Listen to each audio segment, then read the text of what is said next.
ችግሩ ኢትዮጵያ ውስጥ መንግስትና ፓርቲ አልተለየም። የኢትዮጵያ ባንዲራና የኢትዮጵያ ስም አጀንዳ ሆኖ በቀረበበት ሁኔታ የሽግግር መንግስት አጀንዳ የማይሆንበት ምንድነው? እንዲያውም ብልጽግና ስልጣኑን አጥብቆ ይወዳል ከሌሎች መንግስታት ይልቅ። የሀገሪቱ ህዝብ ሀገሪቱ ላይ ለሚካሄድ ትልቅ ሀገራዊ ምርጫ እንብዛም ትኩረት የሰጠው አይመስልም። ብልጽግናን አጅቦ ቤተ መንግስት ለማስገባት ከሆነ ይደረጋል። አዲስ ንጉስ እንጂ ለውጥ መቼ መጣ? በፓርቲዎች መካከል ክፍፍልን ለመፍጠርና ለማዳከም ለመንግስት ሹማምንት እንደ ብልጽግና ሰዎች በጥቁር እንትን በተለበጠ ቬት አይደለም የምንሄደውና ከህዝቡ ጋር ነው የምንኖረው። ፐርሰናሊም በፓርቲም በግልም እምነት የለኝም በምርጫ ቦርድ ላይ። ተቃዋሚ ነኝ እያሉ በሌላ በኩል ደግሞ ከመንግስት ስልጣን ተጋርተው እየሰሩ ትግራይ ክልል ላይ ሄዶ አጀንዳ ሰብስበው ለማወያየት ሌሎቹስ ጋር የተሰበሰበው አጀንዳ ሪሊ ከልብ ነው የተሰበሰበው። የሀገሪቱ ሰላምና ጸጥታ ባልተረጋገጠበት ሁኔታ የሚካሄድ ምርጫ እኔም ኢዜማ ለቂ ልውጣ ያስገደደኝ ከመንግስት ጋር አብሮ መስራት የሚለው መፈተሽ አለበት የሚል አቋም ስለነበር ምርጫ ቦርድ ላይ ያለ የታማኒነት ማጣት፣ በዛ ላይ ደግሞ በዚህ ብልጽግና ዘመን የፓርቲዎች ማርመላስ ብልጽግና እንደ ልቡ የሚቦርቅበትን አዳራሽ ሌሎች ፓርቲዎች እኮ መብት አላቸው። ብሔራዊ ምርጫ ቦርድ የታማኒነት ጥያቄ ገለልተኛ አይደለም ብለን ስንል በምን ማሳያ ነው? አንዳንድ ጊዜ አሁን በዚህ ዘመን በየብሔሩ የሚጮህልህ ጋዜጠኛ፣ የሚጮህልህ ፖለቲከኛ፣ በየብሔሩ የሚጮህልህ ቲክቶከር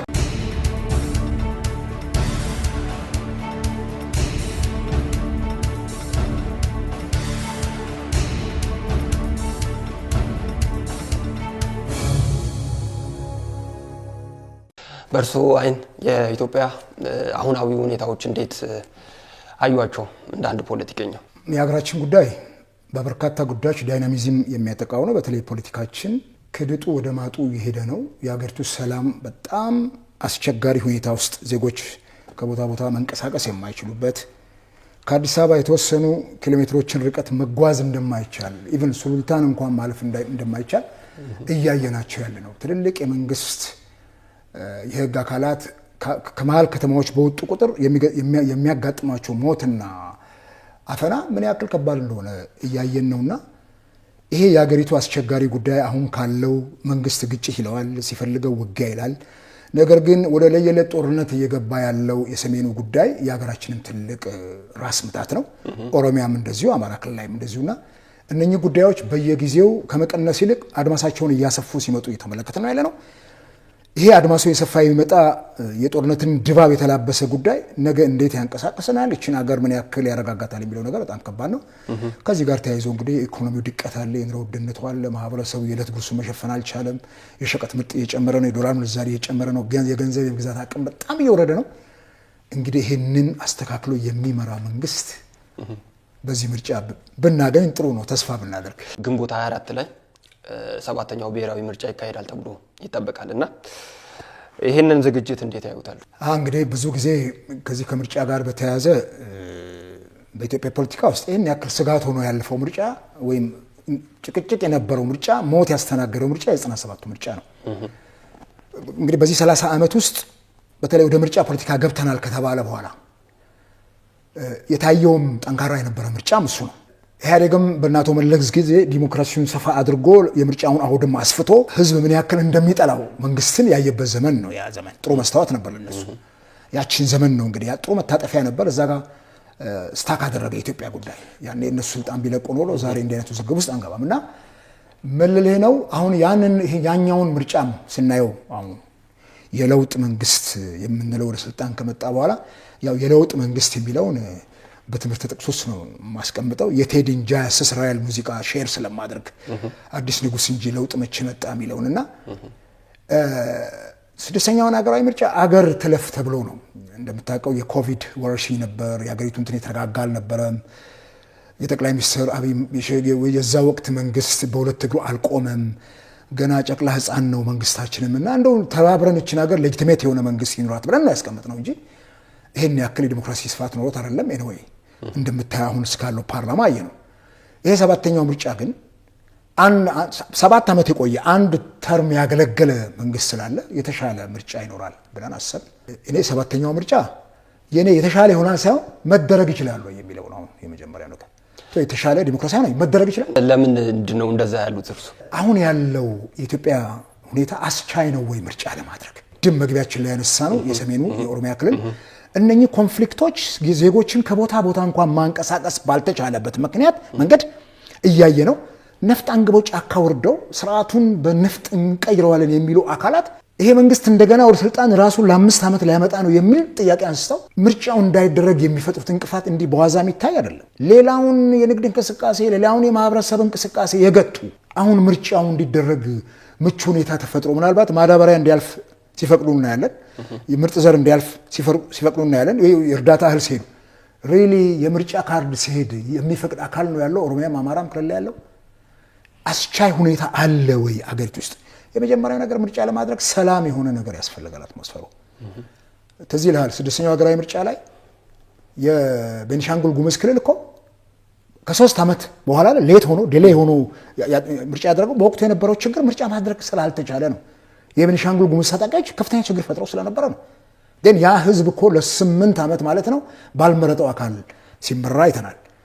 ምንም እንኳን ከ2 ዓመት ከ3 ዓመት በኋላ ሌት ሆኖ ዲሌይ አድርጎም ቢመረጥ የመንግስት አካል ራሱ ቢቀመጥምና ይሄ አሁን አለው ያስ የዛን ጊዜ አማራ ክልል በጣም ኖርማል ነበር ኦልሞስት። ኦሮሚያም ትንሽ ችግር ነው ያለውና ይቻላል የሚለው ነገር ነው የሚያሳስበኝ።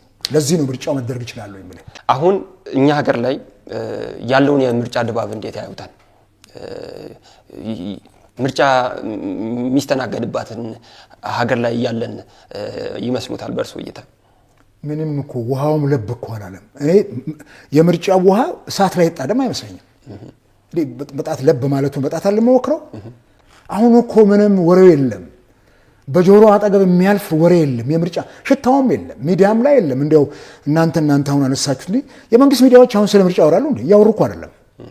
በጣም ብዙ መነገር አለበት። አለመታደል ሆኖ እኛ ኢትዮጵያውያን እንዳለመታደል ሆኖ የሀገራችንን ምርጫ አስመስለን ዲሞክራሲያዊ ምርጫ አስመስለን መንግስታችንም ሆደ ሰፊ ሆኖ ምህዳሩን አስፍቶት ብንሰራ የአሜሪካንን የምርጫ ሂደት አንናፍቅም ነበር። ዛሬ እኮ እነ ትራምፕ ሲመረጡ አይናችንን ቴሌቪዥን ላይ አጨንቁረን ያንን እናፍቃለን። የሚገርመው እዚህ እኮ የኛ ሀገር ምርጫ ተስፋ ቆርጠንበታልና እኔ የምርጫ አውዱም ድባቡም አሁን ያለ አይመስልም። ጠቅላይ ሚኒስትሩ ያው ባለፈው ፓርላማ ላይ ይደረጋል፣ ምርጫ ክልል ላይ ያላችሁ ወረዳ ላይ ያላችሁ እንትኖች ተዘጋጁ፣ አያልፍም ይደረጋል ብለዋል። እንግዲህ ያው ብልጽግናን አጅቦ ቤተ መንግስት ለማስገባት ከሆነ ይደረጋል፣ ችግር የለውም። ነገር ግን ሪሊ እንደው ስልጣን የሚረከብ በኋላ እናየው ይሆናል። አቅም ያለው ድርጅት ፓርቲ እንኳን ባይኖር ኢትዮጵያ ውስጥ ሪሊ ቡራቡሬ ይሆናል ወይ ፓርላማው? አትሊስት እንደ 97ቱ ምናምን የተቃውሞ ድምጽ የሚስተጋባበት ይሆናል ወይ የሚለው ነገር ምንም የሚታሰብ ጉዳይ አይደለም አሁን ባለው ሁኔታና ድባቡም የተቀሳቀሰ ነው። እሱን ጉዳይ ግን እንዴት ነው ቀለል ተደርጎ መታለፍ ያለበት ጉዳይ ነው ወይ? ምንን ያመላክታል? የሀገሪቱ ህዝብ ሀገሪቱ ላይ ለሚካሄድ ትልቅ ሀገራዊ ምርጫ እንብዛም ትኩረት የሰጠው አይመስልም። ድባቡም የተቀዛቀዘ ነው። ቀለል ተደርጎ መታለፍ የሚችል ነው እንደ አንድ ፖለቲከኛ። እንግዲህ በጣም ትልቁ መንግስት የምንቀይርበት ምርጫ ነው። ምርጫ ያስፈልገን መንግስትን ለመቀየር ወይም ያለው መንግስት ለህዝብ የተሻለ ከሆነና በህዝብ ዘንድ ቅቡልነት ካለው እዛው እሱን አረጋግጠለት በድምጽ ብልጫው እንዲያልፍ ነው። ጎረቤታችን ኬንያ እንኳን እኮ ይሄን ዲሞክራሲ ኤክሰርሳይዝ አድርጋ እኮ በየእንትኑ እየቀየረች ነው መንግስትን።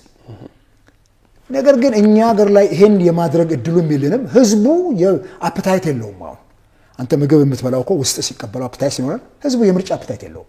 እኛ እኮ ህዝቡ ውስጥ ነው ያለነው። እንደ መንግስት ሹማምንት እንደ ብልጽግና ሰዎች በጥቁር እንትን በተለበጠ ቬት አይደለም የምንሄደውና ከህዝቡ ጋር ነው የምንኖረው።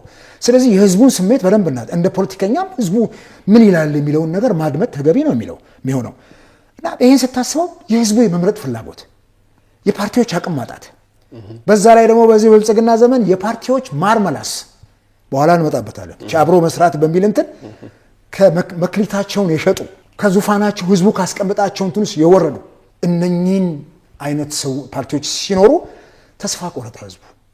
አንደኛ ብዙ ስቃይ የሚደርስበት ህዝቡ ነው። በማት ብዙ ሞት ገብረዋል በፓርቲ እንቅስቃሴ።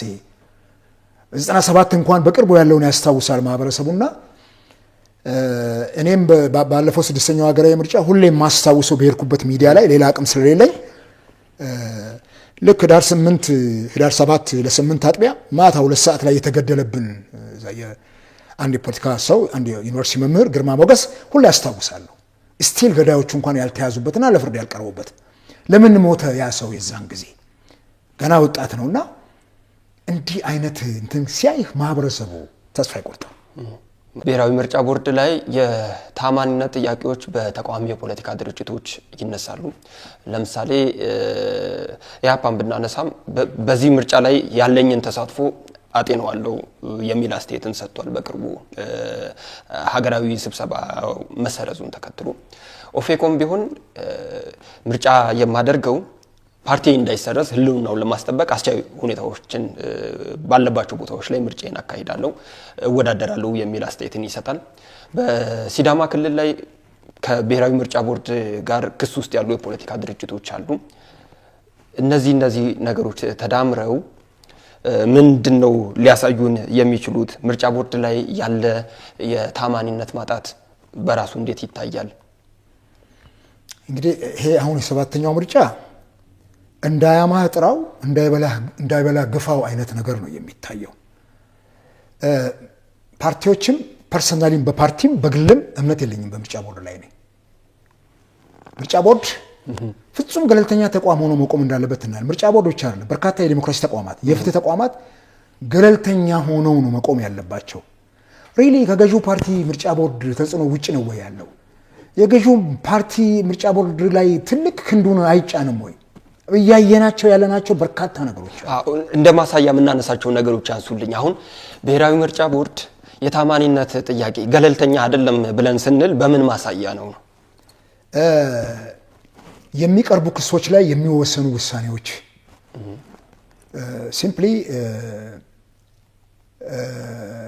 ፓርቲዎች አቅም እንዲፈጥሩ ለማድረግ ምርጫ ቦርድ የሚጫወተው ሚና አለ። ባለፉት 2-3 ዓመታት የሚመደበውን በጀት ስናይ ፖለቲካ ያለ ገንዘብ አይመራም። ገንዘብ ነው ይገባል። ይበጀት የነበረውን በጀት ከ2 እስከ 3 እስከ 4 እንደ ፓርቲዎቹ አቅም እንደ አባላት ቁጥር እንደሚያቀርቡት እጩ ቁጥር ከፍተኛ ገንዘብ ይመደብ ነበር። ለሀገር አቀፍ ፓርቲዎች ለብቻ፣ ለክልል ፓርቲዎች ለብቻ። ይሄ ምርጫ ዋዜማ ላይ ግን የተመደበውን በጀት ስናየው ማክሲመም አገር አቀፍ ለሆነ ፓርቲ 700 ምናምን ሺህ ብር ነው። ለክልል ፓርቲዎች 400 ምናምን ሺህ ብር ነው። እነኚህ ፓርቲዎች የት ተንቀሳቅሰው ነው እሱ የፖለቲካ ስራ የሚሰሩበት? ለምንድን ነው ከባለፉት ዓመታት በጀት በብዙ ፐርሰንት ደረጃ ለምንድን ነው የወረደው? እንዲያድጉ ስላልተፈለገ ነው። ሌላ እኮ የገቢ ምንጭ የላቸውም ፓርቲዎች የአባላት መዋጮ ካልሆነ። ገዢው ፓርቲ ችግር የለው፣ የትኛውም መንግስት እንትን ሊጠቀም ይችላል። ወደ 3 ቢሊዮን ብር እኮ ካከማቸ ፓርቲ ጋር ነበር 6ኛው ሀገራዊ ምርጫ ያደረገውና ከዚህ እንኳን በትንሹ ብትነሳ ፓርቲዎች እንዲያድጉ አይፈልግም። ሌላው የምርጫ ቦርድ ገለልተኛ ለመሆን በቀደም ሲያነሱት ነበር። እኔ የማውቀውን ጉዳይ ከቁጫ ህዝብ እንትን ጋር ከቁዴፓ ጋር ተያይዞ የ3 ዓመት ሙሉ አንድ ጉዳይ እልባት ሳያገኝ የፓርቲ አመራሮችና አባላት በየአካባቢው የታሰሩ ስቃይ ያዩ የኢዜማ ሰዎች ዘይሴ ላይ በዛ ደረጃ ታስረው ስቲል ነው እነሱን ማስፈታት ችግሩን መፍታት ያልተቻለው በምርጫ ቦርድ ቸልተኝነት ነው። ባያዝ ያደርጋል ወደ ገዢው ፓርቲ። የገዢውን ፓርቲ አይን ነው የሚያየው አይኑን። ስለዚህ ይሄ ገለልተኛ ባልሆነበት የራሱን ውሳኔ ኢቭን የወሰነ ውሳኔ ተግባራዊ የማይሆንበት በቀደም ኢህአፓ የጠራውን ህዝባዊ ስብሰባ ምርጫ ቦርድ ድጋፍ ደብዳቤ ጽፏል። ማን እንደከለከለውም ሳይታወቅ የመንግስት አካል እንደሆነ ፓርቲው የተናገረ ነው። መንግስት ነው ያስከለከለን አዳራሽ። ያው አዳራሹም ሲከለከል እንግዲህ ማን ከለከለው የሚለውን ነገር ማጥናት ነጋዴዎችም ስለሚፈሩ ነው። ምርጫ ቦርድ ግን በትክክል ኖ ብሎ መንግስትን አደባባይ በሚዲያ ወጥቶ መሞገት ነበረበት። እናት ፓርቲ ላስቲር ጉባኤ እንዳያደርግ ሲከለከል ሲታጠፍ ጉባኤው ኖ ልክ አይደለህም ብሎ ከዛ ውጪ ያለ ህግ አለ። መስጠት ነው አዳራሽ፣ የመንግስት አዳራሽ። ብልጽግና እንደ ልቡ የሚቦርቅበትን አዳራሽ ሌሎች ፓርቲዎች እኮ መብት አላቸው። ምርጫ ቦርድ ህግም ላይ እኮ የሰፈረ ነው በአዋጅ። ይሄን ለመስጠት ምርጫ ቦርድ አቅሙን አሳይቶ ኖ ብሎ ማስፈራት የማይችል ተቋም ከሆነ ምንድነው የምርጫ ቦርድ ገለልተኛውና ያው የገዢው ፓርቲ አንጋሽ ነው የሚሆነው? ለዚህ ነው ፖለቲካ ፓርቲዎቻችንን የፖለቲከኞች ቁመናት እንዴት ይታያል? እዚህ ላይ ለምሳሌ የፖለቲካ ቁርጠኝነታቸውን ፖለቲከኞቻችንን፣ ምክንያቱም ፖለቲካውን በቃኝ ብለው ሀገር ጥለው የወጡ አሉ። የፖለቲካ ፓርቲ ተሳትፏቸውንም አቁመው ቤታቸው የከተሙ ፖለቲከኞች አሉ። የነዚህን ቁርጠኝነትም ጨምሮ እንዲያነሱልኝ ነው። የፖለቲካ ፓርቲዎች ደግሞ በአንድ በኩል ተቃዋሚ ነኝ እያሉ በሌላ በኩል ደግሞ ከመንግስት ስልጣን ተጋርተው እየሰሩ እሱስ እርስ በርሱ የሚጋጭ ጉዳይ አይደለም ወይ? እንዴት እናስታርቀው? ጥሩ ጥያቄ ነው ያነሳው። ፓርቲዎች አቅም አላቸው ወይ? አሁን ላይ ያለው ፓርቲ የተሽመደመደ ነው። ባለፉትም ዘመናት ቢሆን መንግስትን ሊያስቀይር በሚችል ቁመና ላይ ያሉ ፓርቲዎችን ፈልጋ አታገኙ።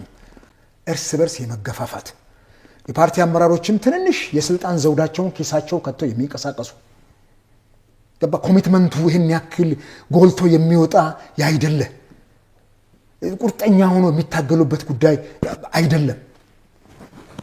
ኢኮኖሚካሊም የደቀቁ ቢሆንም አባላትን ማግኘት የሚችሉበት አባላቱ ራሳቸው ለመታገል ኮሚቴድ ሆኖ አይደሉም። በዚህ ዘመን እኮ ከፓርቲዎች አባላቱ አበል የሚፈልጉበት የሆነ የሚገኝ ክፍያ ካለ የሚፈልጉበት ኢቭን ክፍያ እንኳን የማይፈጽሙ አባላት ያሏቸው ፓርቲዎች ናቸው እኮ አገር ውስጥ ያለው። የመጀመሪያ የአንድ ፓርቲ እንትን እኮ በእግዚአብሔር ቤት የእምነት እንትኑ አስራትና በኩራትን መክፈል ነው አይደል? ፓርቲውስ ደግሞ ወራዊ መዋጮውን መክፈል ነው። እሱን እንኳን ሳታደርግ ፓርቲውን በኢኮኖሚ እንኳን ሳትደግፍ የፓርቲው ማኒፌስቶ ምን ይላል? ፕሮግራሙና ደንቡ ምን ይላል? ይሄን ጠንቅቆ የሚያውቅ እስቲ ጥራና ጠይቃቸው። አንዳንዶቹን የፓርቲ አመራሮች ሪሊ በደንብ ያውቁታል፣ ዲፕሊ ተረድተውታል። ይሄን ስታስብ በጣም ዝርክርክ የሆነ ማጀቢያ ብቻ የሆነ ማጀቢያ ጆኖ ማጀቢያ ሁለቱ ሙሽሮች ሊጋቡ ያጃዊ ብዛት በጣም ብዙ ነው እነሱን ለማስዋብ እሱ ነው አሁን ኢትዮጵያ ውስጥ ያለው። ከዚህ በዘለለ ግን ፓርቲዎች ራሳቸውን ፈትሸው ሁለተኛ ወደ ፓርቲ የመጣው አመራር ማን ነው? ቅድም ያነሳው የብቃት ጉዳይ አለ። የታሉ ምሁራን? አገሪቱ ፖለቲካውን ረን የሚያደርግ ምሁራን አታ ነው እንዴ? እኛ እኮ በዚህ አቅማችን ፖለቲካውን የምንመራው እነሱ እኮ መድረኩ ላይ ስለሌሉ ነው። ጠፉ ምሁራኑ። ኔልሰን ማንዴላ እኮ የዛሬዋ ደቡብ አፍሪካ እንድትፈጠር ሮቢን ደሴት ላይ ለ27 ዓመት ታስሯል። ትናንትና በኢህአዴግ ዘመን እኮ በጣም ጉምቶ የተሰኙ ፖለቲከኞች እና አንዱዓለም አራጌ እኮ 7 እድሜ ልክ ተፈርዶባቸው ነበር አይደል? እስክንድር ነጋን የመሳሰሉ ያን ስርዓት አጥብቀው ያወገዙ ሁላችንም ትብዛምተነስ እስር ቀምሰናል። እንዲህ አይነት ኮሚቴድ የሆኑ አመራሮች አሉ ወይ ዛሬ? እሱን የፓርቲዎቹ ጓዳ እሱን በደንብ አድርገው ይገልጠዋል። ኮሚቴድ ናቸው ወይ? ፓርቲዎቹ ወጥተው ዲቤት ለማድረግ ወጥተው የራሳቸውንም የመንግስትንም ህጸጽ ለመንቀስ እንዲናንተ ጋር መጥተው እንትን ናቸው ወይ? ይሄ በጣም በቃ ተከድነው ይብሰልሱ። ከዚህ በዘለለ ደግሞ ፓርቲዎች ጠበቅ አድርገው እንዳይታገሉ በተለይ ዶክተር አብይ ከመጡ በኋላ ማራ ስለሰዋል። አዎ እሱም ጉዳይ ላይ በደንብ እንዲያዩልኝ ነው። መንግስት የፖለቲካ ምህዳሩ ጠቧል ለሚሉ ሰዎች ማሳያ አድርጎ የሚያመጣው እንደውም በሀገሪቱ ታሪክ ባልተለመደ ሁኔታ የመንግስትን ስልጣን አጋርተን ከተፎካካሪ የፖለቲካ ድርጅቶች ጋር አብረን እየሰራን ነው፣ ስለዚህ የፖለቲካ ምህዳሩ አልጠበበም ይላሉ። ግን እርስዎ እንደ አንድ ፖለቲከኛ ተቃዋሚ የፖለቲካ ድርጅት ውስጥ ያሉ አካላት የመንግስትን ስልጣን በመጋራታቸው ምን አተረፉ? ፖለቲካችንን ላይ ምንድነው የጣለው ጥላ? እኔም ኢዜማ ለቂ ልውጣ ያስገረደኝ ከመንግስት ጋር አብሮ መስራት የሚለው መፈተሽ አለበት የሚል አቋም ስለነበረኝ ነው። ምን ጠቀመ ምን ጎዳ ፓርቲውን በኋላ አነሳለሁ።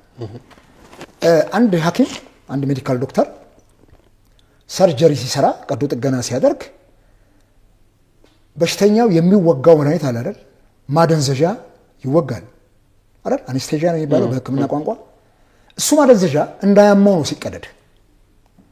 ደን ሲቀደድ ምንም ሲያደርጉት መቀሱ ምኑ ሲቆርጠው አይሰማው። 4 ሰዓትም 5 ሰዓት ይፍጭ ታክመው በሽታውን አስወግደው ምናምን ከተሰፋለት በኋላ የአኔስቴዥያ የማደንዘዣ ሰዓቱን ሲጨርስ አይደለም የሚያማው።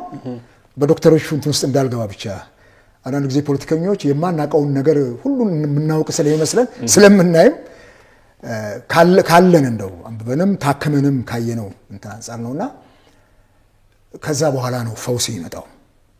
ሰውየውን ግን አኔስቴዥያ ሳይወጋ ልቅደረው ብትል ይፈራገጥባል። እኔ ከመንግስት ጋር አብሮ መስራት የሚለውን እንደዚህ ነው የማየው። ማደንዘዣ ነው ፓርቲዎች ኖ ልክ አይደለም ብለው መንግስትን እንዳይሞገቱት በመደመር በተሰኘው እንግዲህ አገር በቀል እንበለው ብልጽግና በቀል እንበለው ወይም የዶክተር አብይ አህመድ ፈጠራ እንበለው እኔ መደመር የሳቸው መጽሐፍ እንደሆነ ነው የማውቀው። ጥሩ ነው እኮ መደመር ግን በቦታው ሲሆን ነው የምትደምረው። ውሃና ዘይትን አትደምርም፣ ነዳጅና ውሃን አትደምርም። ሁለቱም ተቃራኒ ሆኖ መቀጠል አለባቸው። ውሃውም ለህይወት ያስፈልጋል፣ ዘይቱም ለህይወት ያስፈልጋል። የሚዋሃዱበት ደግሞ ጊዜ አላቸው። እዛ ሰዓት ላይ ልስተጥረው ምናምን ነው አብረው ነጥረው እዛ ነው እሱም ቢሆን አይዋጉም፣ ዘይቱ ከላይ ይጠላል። እኔ ተቃዋሚዎች መንግስት እንዳይሳሳት፣ መንግስት ከመስመር እንዳይወጣ ልጓም የሚሆን የተቃውሞ ጎራ ያስፈልገዋል። ጠንካራ ተቃውሞ። ኡሁሩ ኬንያታ ማን ነው አሁን ያለው የኬንያ ፕሬዝዳንት ዊሊያም ሩቶ ባለፈው በነበረ ኢናጉሬሽን ላይ አሸንፎ ስልጣን ላይ ሲወጣ በፍጹም ስልጣን አልሰጠም ለተቃዋሚ ፓርቲዎች። በደንብ እንዲቃወሙኝ ይፈልጋለሁ፣ እንዲቃወሙን እንፈልግ፣ ህጸጻችንን እንዲያሳዩን። አይታል እንግዲህ ተቃዋሚዎች የሩቶ ፓርላማ የሆነ ህግ አውቶ ከማጽደቁ በፊት ተቃዋሚዎች በሚያቀርቡት ጥሪ ህዝቡ ያን ሁሉ እንትን ያስቀይር ነበር። አየ መስታወት ታውቃለህ? መስታወት ጧት ፊት ላይ የምታየው ለመስታወት ሴቶች እንደሚቀርቡ ይነገራል ብዙ ጊዜ ለውበታቸውም ስለሚጨነቁ። እኛም እኔም መስታወት ሳላይ አልወጣም። አንተ ጋር ስመጣ ከርባሳ ሰራኝ ጸጉር አበጣጠሬ ምናምን ቸክ አድርገኝ ነው የምወጣው። ምንም ብታረጅ ከመስታወት ውጭ አትሆንም። እና መስታወት የምታየው እንከን ካለብህ ሰውነት ላይ፣ ፊት ላይ፣ አለባበስ ላይ፣ ይሄን መንግስት አካሄዱ ላይ፣ ሂደቱ፣ አሰራሩ ላይ እንከን ካለበት መስታወት የሚሆኑት ተቃዋሚ ፓርቲዎች ናቸው። ፖለቲካውንም እኮ ዲሞክራሲውን እኮ ከፍ እንዲል የሚያደርጉት ተቃዋሚ ፓርቲዎች ናቸው። እነኚህም ፓርቲዎች ጉያ ስር አምጥተህ ስልጣን ሰጣቸው። ገባ? ቁስላም ውሻ እንደ ልቡ አይጮህም ነው የሚባለው። አቁስልሃቸዋል እኮ በስልጣን ወቅትህም ባይሆን አቅም ሰማር አቁስልሃቸዋል። መንግስት የፖለቲካ ምህዳሩን ለማስፋት የሄደበት ርቀት ሳይሆን በፓርቲዎች መካከል ክፍፍልን ለመፍጠርና ለማዳከም የሄደበት እንደ አንድ ስትራቴጂ አድርገው የሚያነሱት አሉና የእርሶስ አስተያየት ምንድነው? እንዲሉኝ ሼር አድርጋለሁ። ከነሱም ከመንግስት ጋር አብሮ መስራት የሚለው ሊሚቴሽን ያስፈልገዋል። ይሄን ነገር መጀመሪያ ላይ በህግም ጭምር የደነገግነው ምናልባት ወደፊት የሚታይ ነገር ይሆናል። ኢዜማ ውስጥ ያለው ነው። ከመንግስት ጋር የምትሰራው መንግስትና ፓርቲን የለየ መንግስት ሲሆን ነው። የመንግስት ስራ ላይ ተመደበ የምትሰራው ስራ የመንግስት ስራ ነው። እሱ የፖለቲካ ፓርቲዎች መጥተው ተዋድረው ምህዳሩ ላይ ገዢው ፓርቲ ቢሸነፍና ሌላውን ቢመጣ የመንግስት ስራ ይቀጥላል። ችግሩ ኢትዮጵያ ውስጥ መንግስትና ፓርቲ አልተለየም። እንዲያውም ጭላንጭሉ በኢህአዴግ ዘመን ይሻል ነበር መንግስትና ፓርቲን የመለየት። አሁን እኮ ቶታሊ ብልጽግናም መንግስትም ነው ፓርቲም ነው፣ ምንም ጥርጥር የለውም። ኤቭሪንትን ብልጽግና ነው የሚያደርገው። ስለዚህ መንግስትና ፓርቲ እንደ ብልጽግና ዘመን ደግሞ በቃ እዛ አንድ ላይ የተጨፈለቁበት ዘመን የለም።